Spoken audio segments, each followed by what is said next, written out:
Hey, what's up guys? Ben Clark here for Adapt to Perform, and today I'm here with Corinne McCree. Thank you very much for coming along. Hiya. And today we are talking about the benefits and showing you some techniques and how to massage somebody that's in a wheelchair.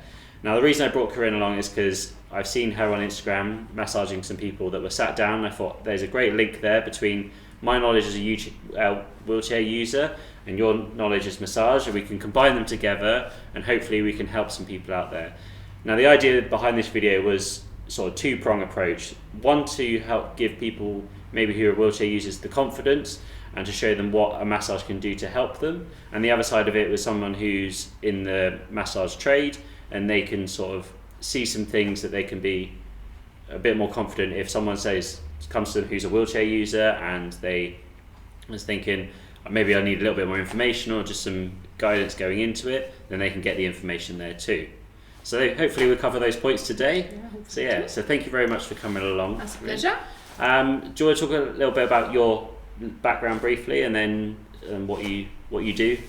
Yeah, so I started doing more reflexology to start with, and then I worked into holistic and sports massage eventually. But I always try to take any ailment, any problems as a whole. So if you come to see me, if you've got shoulder problems, I will look at what happens into your neck, into your spine, to your hips, to try to solve the problem. So I'm more in a holistic trade. Trying to find the problems rather than just fixing the pain or whatever it is. Yeah. Okay, that's great. So before we dive into sort of more about the specifics of the wheelchair massaging that we got on to, do you want to go on sort of a general sort of what benefits to massage give people really? Well, I think the first one is really to give an opportunity for the person to relax, to find time for themselves, just an hour where they can just completely switch off, think about them, think about what's happening in their body, if there's any tightness, any soreness, and just take that time to completely relax and chill out, and even to start breathing properly. Yeah, sometimes we forget to breathe deeply, so breathing is very, very important in massage. But also it helps for your muscles to soften up, to improve your range of movement, and also to help with your pain relief. So if you've got soreness because you've worked hard, or because you've been stuck in your chair and you've got pain in your shoulders, that is really perfect to get your pain relief. It's your feel-good hormones that rush, and working on your nervous system would just help all of that.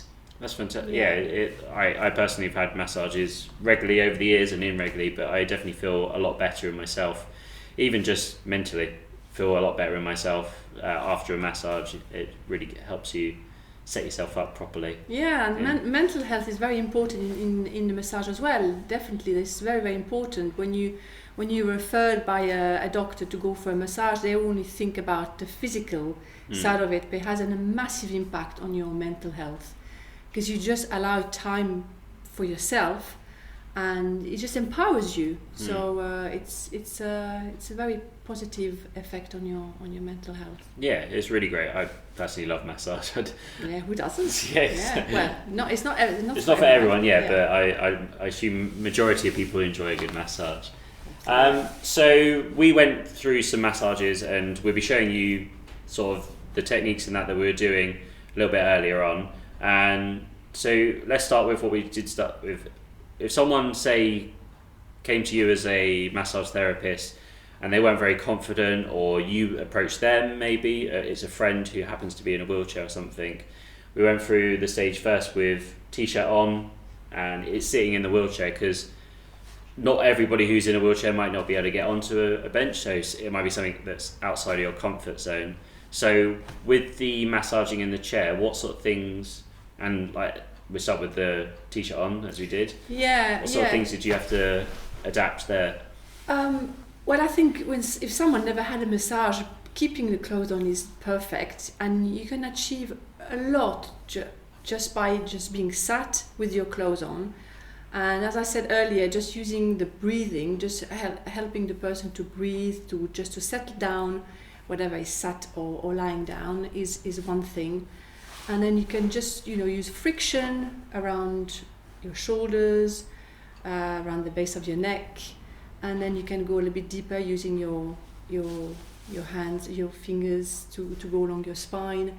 So you can apply pressure, gentle pressure, just for the person to get used to having someone touching or someone pressing on your muscles. So that's a very good way to get used to it. And I would say, as somebody that's in a wheelchair, and knowing other people, especially the guys that watch my channel and that, if you were like nervous about massaging a wheelchair user, the best thing is to talk to someone. Don't be too like nervous to ask questions that might be too personal or that. Just be quite natural. Just approach somebody as you would do normally. Don't be too worried if you say something that you might find offensive, because most of the time we're going to be okay with it, especially we know it's from a good place. So exactly. And always talk to each other. I mean, I was always talk to my client to make sure there is no pain, if the pressure is okay,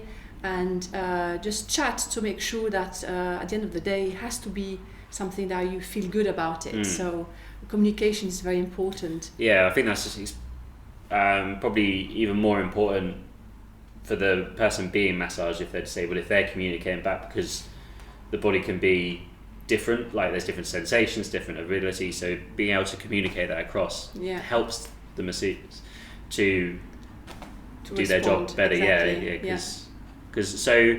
Talk about that. So what sort of things are you looking for when you are doing the massaging then? Is there sort of... So I just feel areas of tightness, where maybe the skin is very tight on the bone, where there is when I press on certain places then there is pain. So I would then just make sure there is the pain remains. I always try to scale the pain between 0 and 10, just staying about a number 6. So you still feel the pressure, but you don't have any pain where you then contract and then feel pain, and then your whole body is into spasm.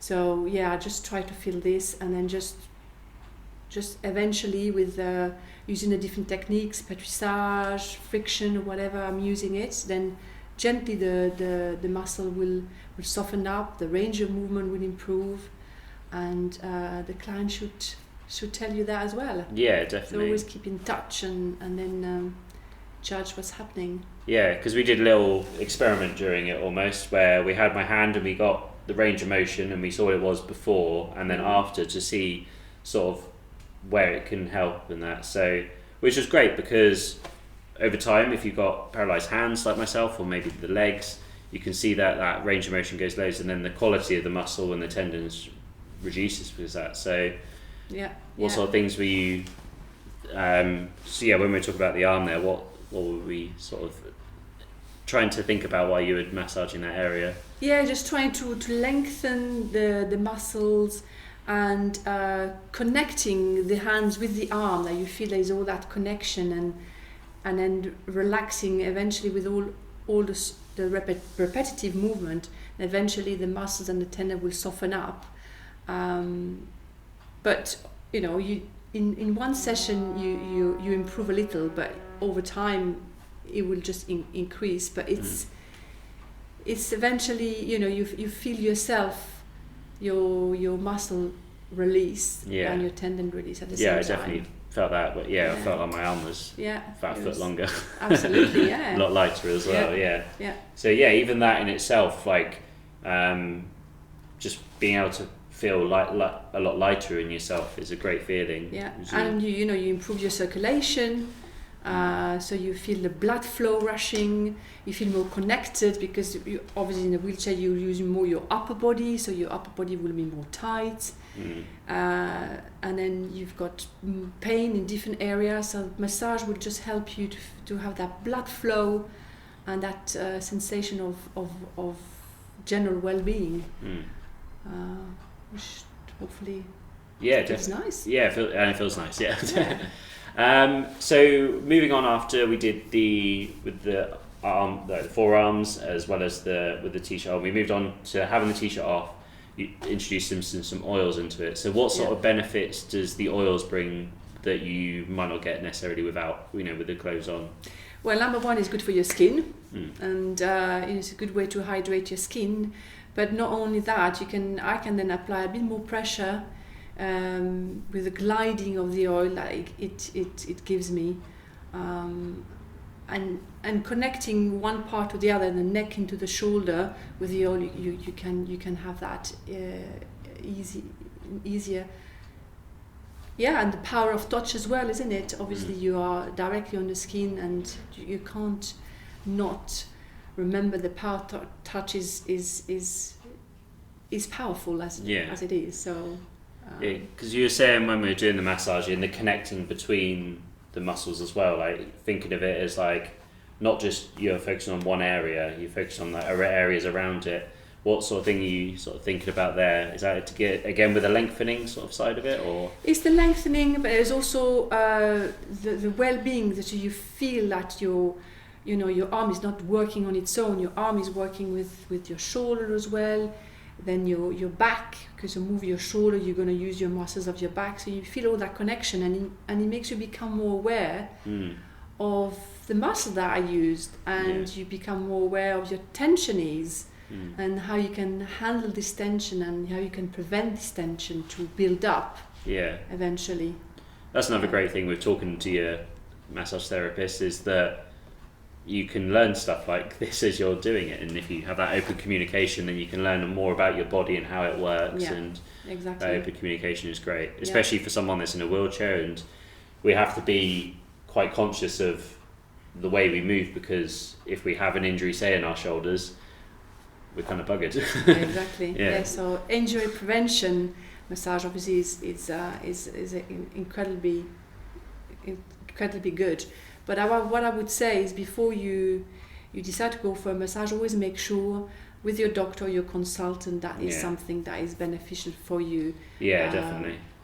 And the therapist will go through a consultation form, and would just be exactly the same with any other client, making sure that is all safe.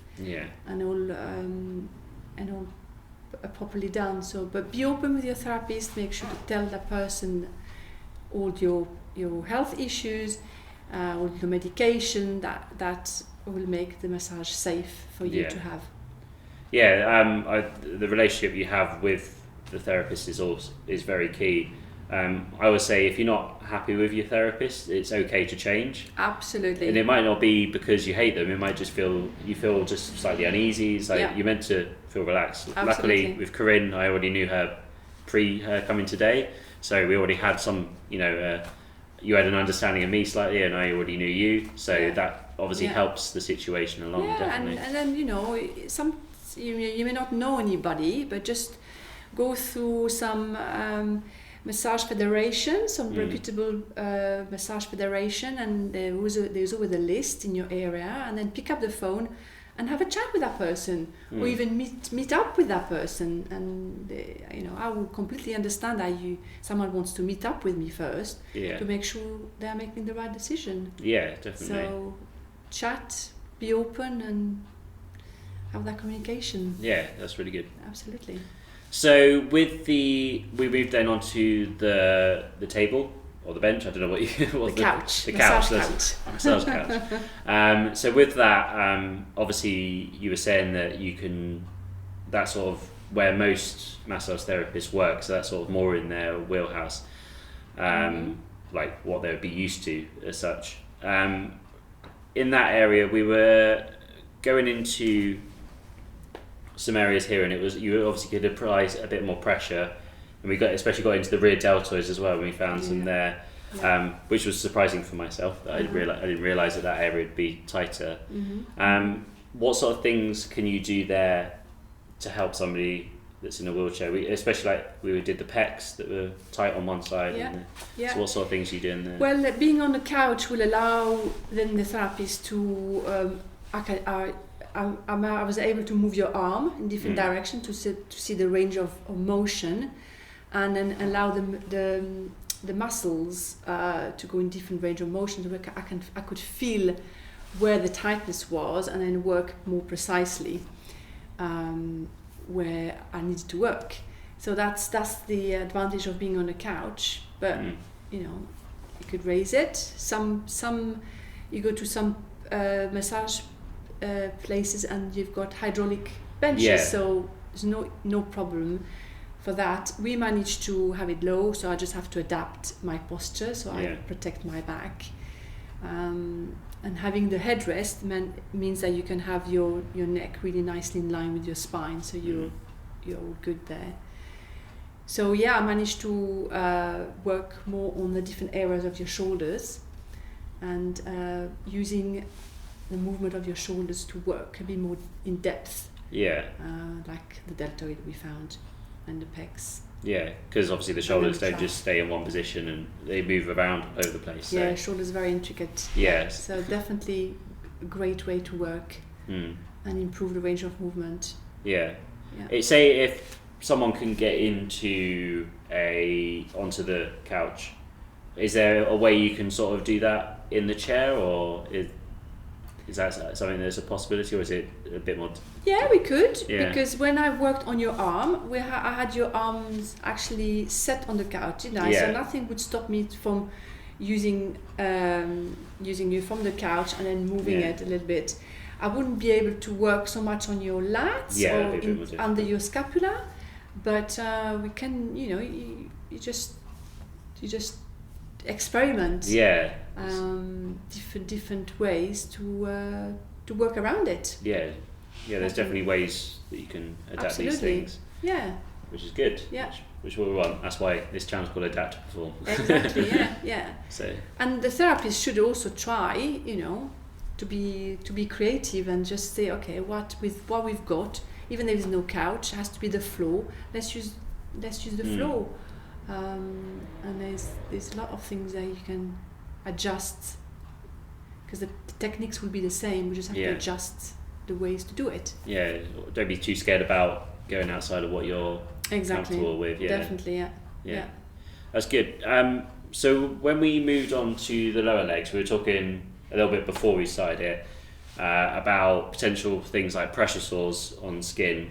I'm personally okay with pressure sores, but I know some people have previous issues, or they have thin skin or that. And you were saying about different techniques we can use there instead of doing I can't remember the terms, but you were saying about just applying pressure. So. Just by applying pressure, because obviously if the skin is raw, you don't necessarily want to apply oil or increase the risk of infection, but you can still increase circulation.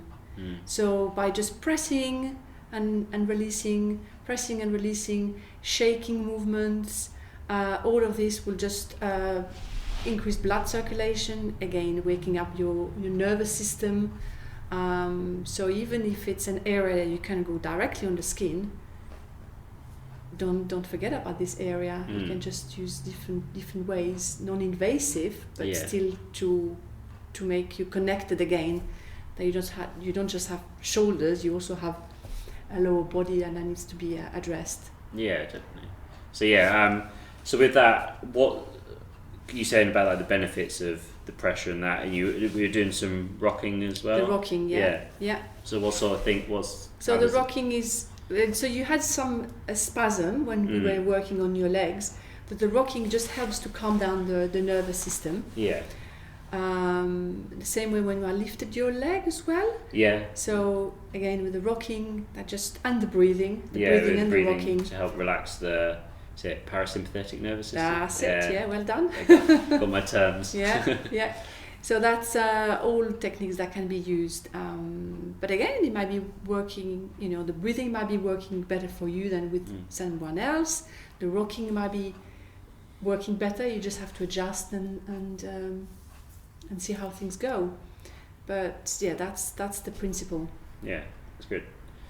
So when we were doing some of the massaging, as you noticed, we would when we were certain areas, especially if it was a new area touching, or you had moved down the leg, for example, then moved back up towards the hamstring, there was some spasms going on, and we just want to say about, from both perspectives, like if you're a massage therapist and you see these spasms, it's not too much of an issue. So like, don't worry too much like you've hurt the person or that. Again, open communication, talk to the person, make sure they're not still in pain and that. But I just changed my technique. So if I felt like, for example, just effleurage would just trigger a spasm, I just changed. I just held the leg and just applied some really, not strong but pressure, and then along the leg just to calm everything down, and then started again. And if it worked, fine. If it didn't, then I just move on.